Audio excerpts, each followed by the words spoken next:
Hello and welcome to our special two-part series on the cutting-edge world of 3D billboards.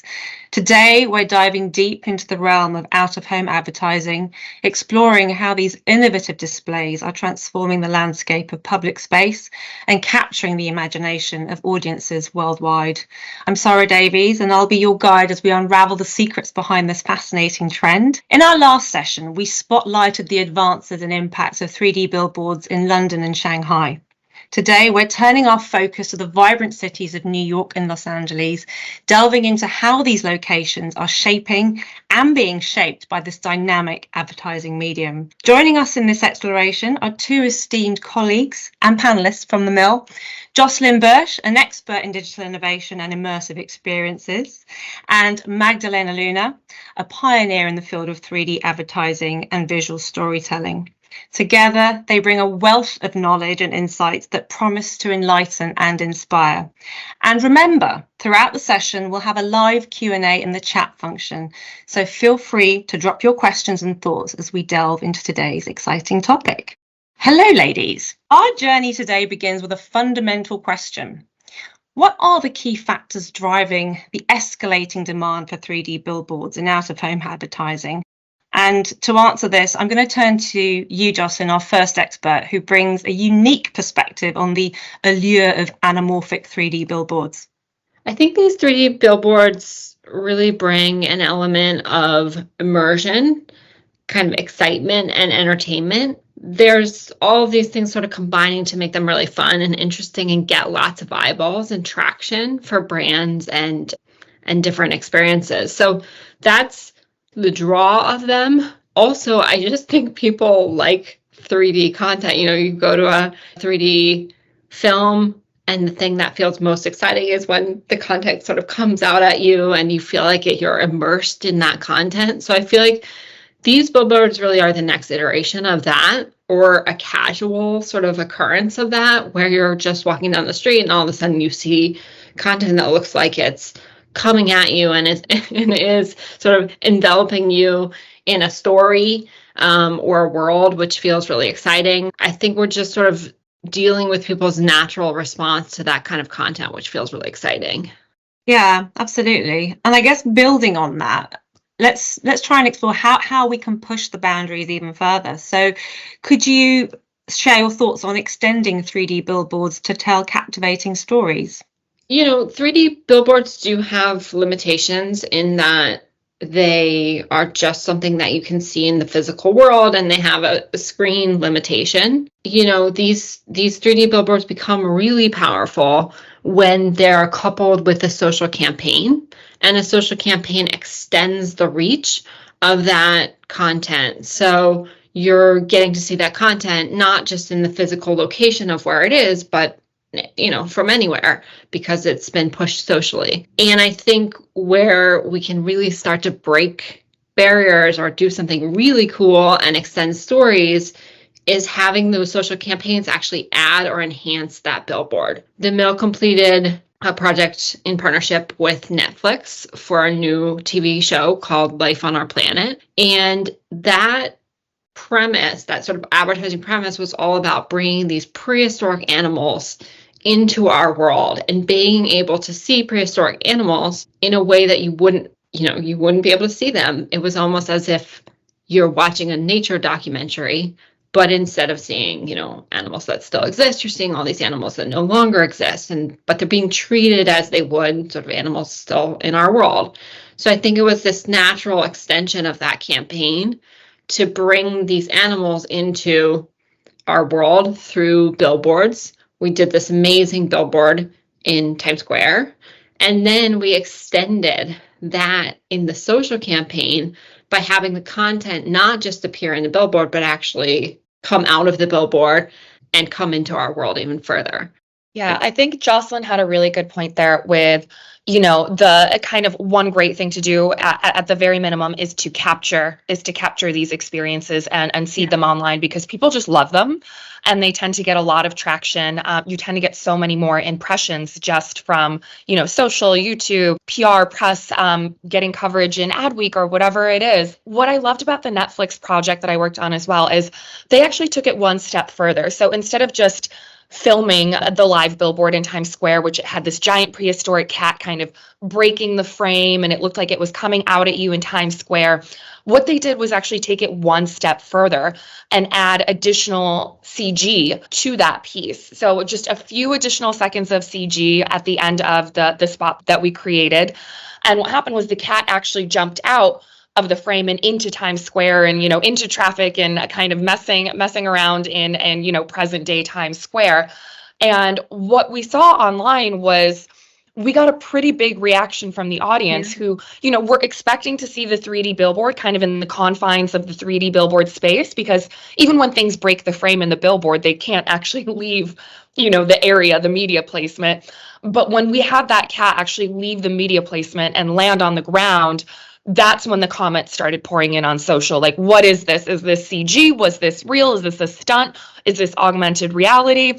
And kind of the fun of the campaign was we didn't answer, That was kind of just left for everyone to speculate. And I think that was actually one of the key successes of the campaign, where people were like kind of scratching their heads a little bit, like, what is this? And it really built up some intrigue around the campaign and the show as well. I absolutely love that. And it's actually one of my favorites. So kind of building on that, the idea of 3D billboards as storytelling mediums is truly revolutionary. And with that, I want to shift our focus a little bit to the architectural aspect. So, both of you, beyond more traditional 3D billboards, how are the new out-of-home buildings and shapes enhancing the marketing landscape? Sure. I think probably one of the biggest developments we've seen in the last year is just spherical spaces. The MSG Sphere in Vegas is really the big one that comes to mind. With that, there's a whole, it's a different shape, it's a different format. And with that comes a whole new set of creative and technical challenges. It's certainly, having worked on some projects for that space, it's kind of brave new world and trying to figure things out as you go. So there are definitely a lot of technical and creative challenges to figure out what's working in that space. But the flip side of that is that there are so many new creative opportunities. The way that creative looks when you are dealing with kind of the corner wrap, almost like geometric square rectangle shaped spaces, the type of creative that works well in that is very different from what might work well on a spherical round shape. And there's just so many new opportunities for different things that you can do there creatively. Like how can you make the most of that architecture? And my big kind of thing when I work on these types of projects is work with the space and not against it. What looks good in a spherical volume? How can we cheat the illusion of 3D specific to a spherical volume? Don't try to do what you would do for a corner wrap in Times Square. Do something different that really suits the space. I think to that end, a great example that was done by the Mill is an example that we did in partnership with Autodesk and Marvel.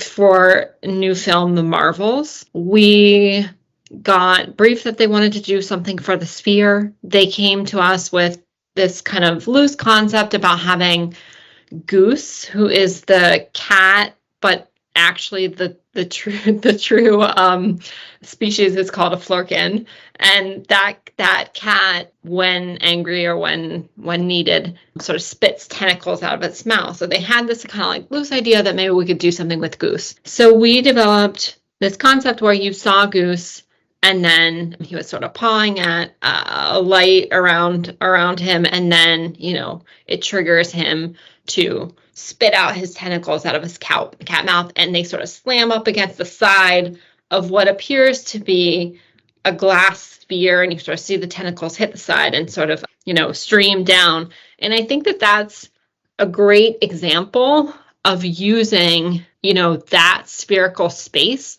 to its best advantage. You're treating it like it's a cat in a sphere, and you're treating it like the tentacles hit sort of the sides of a sphere, doing what Magda described, which is kind of using these spaces to their best advantage. And we've actually been, nominated for a Visual Effects Society Award for that work. So I think it's all about using these things to the best advantage of the space, just like Magda was saying. Absolutely. And one of my favorite characters, I have to say as well. Can always count on cats keeping us on our toes. As a fellow cat person, I can vouch for that. So, I mean, look, those insights are really groundbreaking, especially in terms of, how they're actually transforming physical spaces. Now, I'd like to delve a bit more into the technical side of things. Magda, perhaps, could you elaborate a bit further on the key elements that make a 3D billboard appear truly three-dimensional to viewers? Yeah, sure, absolutely. So I think the big thing is think of them as an actual physical space, or you need to create a physical space. Because the one thing I always kind of advise against, or the one watch out I have on these things, is you can absolutely kind of project some beautiful footage on these spaces and you'll have a beautiful spot and a beautiful piece, but it won't look truly 3D. In order to kind of create that 3D illusion, you really have to think of it as an actual 3D space. So some tricks for that are, say you're talking about a corner wrap billboard. So how would it look if you were actually looking into a cross section? Make that corner into a room that you're looking into, and then you already give it dimension. The other thing you can do is create an exterior shell around it. For example, a semi-transparent glass or something fogged up. And then it appears as if, for example, fish in a fish tank. But imagine then something kind of a hand coming out and breaking that glass and breaking that frame. And then that really has the illusion of 3D coming out into the space, which kind of brings me to my third trick, which is frame that space. So create kind of like a physical 3D frame that's framing the interior of that room that you created. And then any elements that kind of pop out beyond and overlap those borders, those frames, appear as if they're actually coming out of the billboard itself and into Times Square or wherever it is. That's the biggest really takeaway is don't think of it as, a flat surface. Really, when you think of it as a 3D space, even though in the end you are projecting on, just a corner, two flat surfaces, but when you think of it as a 3D space, when you start thinking of it more as a stage, that's when the really interesting things start to happen. And that's when the interesting creative ideas start to come in. And likewise, for people, folks like myself who have worked in more traditional content as well, working on, TV spots and more things that are just ingested on regular 16:9 screens, it's a challenge because you tend to think in TV tropes like camera moves and things like that. And one thing that really breaks down in a 3D space is camera moves. So you kind of can't think that way. So instead of moving a camera, how do you switch scenes? And the answer to that is think the way that people in theater do. Again, your space is a stage. So what's your kind of curtain close and open moment? For example, we've used things like having a fog come into the space and then, having that fog clear away and reveal a different scene. So what are those different types of tricks that you can do to really make it feel like more of an experience versus a film, I guess? Yeah, and like really understanding the technicalities behind the billboards is crucial. Equally important is seeing how they fit into larger integrated campaigns. So given that, let's discuss some recent projects and their role in broader marketing strategies. So, for example, how have the recent 3D billboard projects such as Samsung's Doctor Strange campaign, House of Dragon, Netflix Life on Our Planet, and our work with Emphasis and The Man Who Fell to Earth demonstrated that they fit into a larger integrated campaign? Yeah, so the nice thing is that when you have a campaign and kind of a campaign theme, once you create those assets, you have those assets and you can use them anywhere. And that's something that we do quite a bit actually at the mill. We'll work on the billboard, but we'll also work on the TVC and we'll also work on the social piece and, whatever else there is. So that's the nice part is, once you've built that stuff, it's a lighter lift to create other assets as part of an integrated media campaign. So, for example, for The Man Who Fell to Earth, we had this beautiful billboard in Times Square that had these kind of faces that formed out of stars in these galactic nightscapes, nice. I guess. And then what we did is we took those same assets and we reused them in a physical installation at the Brooklyn Museum that ran during one of their evening parties. So we had this giant kind of larger than life LED volume, so kind of like an indoor billboard, if you will. But we added a little bit of tech on top of it. We added some gesture recognition. So people were able to move their hands and you take those stars and form them into the faces that you saw on the billboard. So then we were putting, putting people in control of the experience. And, that was a much lighter lift for us to do that since everything had already been built for the billboard. And yeah, same thing with the Netflix Life on Our Planet we were talking about earlier. We had already built this 15-second, 3D billboard with this giant prehistoric cat. So all we really needed was 5 additional seconds or so on the tail end of that, of him then just hopping out of his billboard and, into the street. And that's a pretty, I don't want to say that's a light lift. 5 seconds of CG is 5 seconds of CG, but it's a smaller addition when you already have something. And in that way, we were able to create something that felt very new and stirred the pot on social media. I'll just add to that and just say, like, going back to my earlier point, I do think we're seeing people want to feel more viscerally and intimately connected with IP and with marketing content. They don't want to just passively consume as much anymore. It feels like it's more of a interactive based society, even if it's, swiping TikTok or whatever it is, it feels like people want to be involved.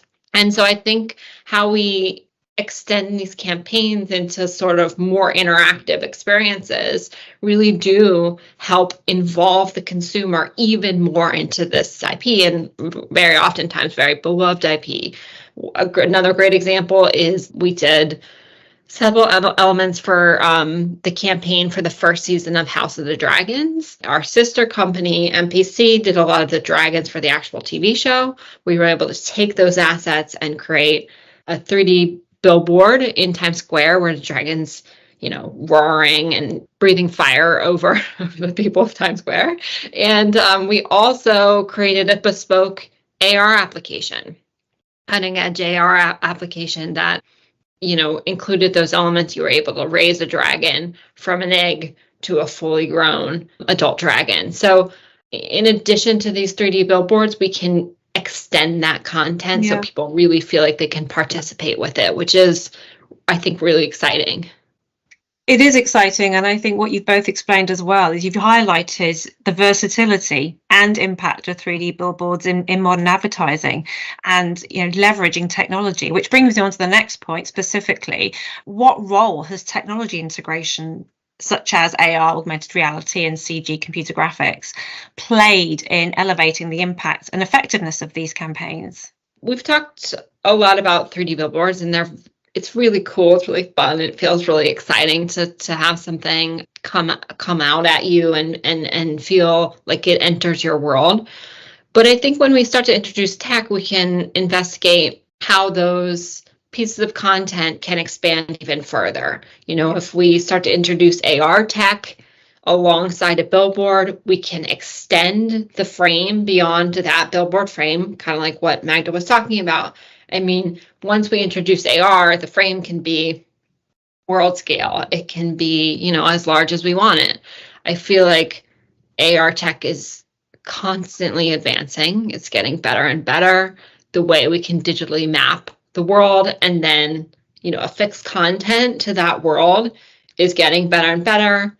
Occlusion's better. Basic mapping of the world and thus content, in the world is getting better. So you really see this potential to take 3D billboards and extend them out even further with AR tech. And there's constant sort of innovation and new pipelines being created for CG, which makes it easier or more effective to create very realistic, photorealistic content. So I think across the board, tech just supplements and adds to how these things can grow and become even more than the 3D billboard environment. There's a lot of potential there. There's a lot you can do. It's really exciting. I think it's really cool. Think about how this content could extend even further. Once you have the audience's attention with the 3D billboard, it's like, what else now can you do with it? 3D billboards by their nature, I feel like they work so well. People like them so much just because they're cool. It's almost just as simple as that. They're just cool. They're fun. They're neat. They surprise you. They put a smile on your face. It's kind of just that simple, that unexpected moment and that whoa kind of feeling. So once you kind of have someone tuned in watching that billboard, how can you capitalize on that moment? even further. One thing I'd love to do that we haven't done yet, but I would specifically on a 3D out of home, but I'd love to build. So, call us. But if you have I keep thinking, we work on so many things for different entertainment properties and IPs. And let's say you have this crazy action scene, for example, spaceships or something chasing each other in this 3D billboard. And you've already surprised and delighted your audience there in person. And they're paying attention. And then all of a sudden they have this QR code to opt into this experience that's augmented reality that's even bigger than the billboard. Well, you've already got their attention. They already like what they're seeing. So they're already an apt audience. And, once they open their the AR portion of it, they're greeted with maybe those ships actually fly out of the space itself. And then they're in a mini AR game where they are actually, inside the film, they become, one of the pilots of these ships, and they get to fly around and play a point and shoot game or whatever it is. But you're really getting audiences then really involved with your IP or your brand in a deeper way. And anytime that you can really get somebody involved in a deeper way, it's just a great thing. No, I think that's exactly it. There is the shock and awe of the 3D billboard. It's exciting. It's immersive. It feels really fun. But then there's these other sort of avenues of potential to extend that content, extend how people feel involved with the brand or the content or the IP, which, as we've seen time and time again, really does add to the value of the marketing. Definitely. It's so exciting. And I think, you both really highlighted the imperative role of technology, and how it can enhance these experiences. I mean, it's absolutely undeniable. Thinking about this practically as well, we've got a number of businesses and advertisers who are tuning in today. What advice would you offer them if they wanted to integrate 3D billboards and advertising, into their marketing strategies and to create more immersive advertising campaigns? I mean, I think there's an easy approach, to get into creating this content. A 3D billboard is actually a fairly light lift in terms of creating content that feels immersive and encapsulating of your brand. But I do think that content is only as good as the social campaign that coincides with it. So, thinking through how more eyeballs get to view that content is a huge part of that play, that marketing play. And then, trying to think about how you break boundaries and extend content even further so that it feels immersive and interactive. We have all these new sort of different shapes and mediums and architecture, as you mentioned, cropping up. How can we start to push that stuff even further? How can we be creating content that hasn't been made before on that content? It feels like people are sort of piling on to create content for the sphere and just think about how that building can be used. And I think the more we start to push, the more eyeballs, the more and more eyeballs that we'll get on that content and start to really think about how it can be used in new and inventive ways. Yeah. To build on that, I think my advice would be to jump in now as soon as those, the sphere comes to mind, for example. It's a brand new space, just it hasn't been around that long. So there hasn't been that much stuff that's been done on it, which means that your brand or your IP could be the first to do some different type of creative, something unique, something that's never been seen on that space before, just because of the newness of it. And, obviously the longer a different type of media is around, the more creative runs on it, the harder it is genuinely to do something truly fresh and innovative and that's never been seen before. So my advice would be to just, kind of get in there while it is the Wild West and there is so much unexplored territory, and really to do something unique and original that captures attention. Absolutely. So you heard it here. Jump on that bandwagon. As a final kind of thought, I do think the trends that we're seeing in advertising lean towards more immersive spaces cropping up and having people feel more sort of viscerally connected and just truly connected, physically connected with IP and brands. feeling like you're participating with that brand is a really powerful thing for a consumer. And I do think we're seeing this trend sort of, move it in that sort of pathway or avenue where people are starting to want to do more things in more immersive spaces and feel like they're, interacting with IP and brands in new ways. I think the further we can push that, the more we'll get, new attraction, new excitement, new sort of potential. Wow, how exciting. And what a journey we've embarked on. Short journey today, but a really exciting one. So look, as we wrap up this part of our thrilling exploration into the world of 3D billboards, we've obviously focused on the vibrant cities of New York and Los Angeles today. I just want to express my heartfelt appreciation to our incredible panelists, Jocelyn and Magda. Your insights have not only enlightened us, but also added depth and colour to understanding this revolutionary advertising media.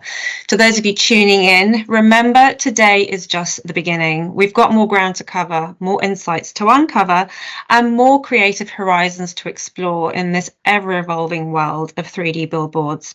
I'm Sarah Davies, your host, and it's been an absolute pleasure guiding you through today's session. Thank you for joining us, and keep your eyes peeled and your minds open, because in the world of 3D advertising, seeing is just the beginning of believing. Until we meet again, keep pushing the boundaries of imagination. Goodbye for now.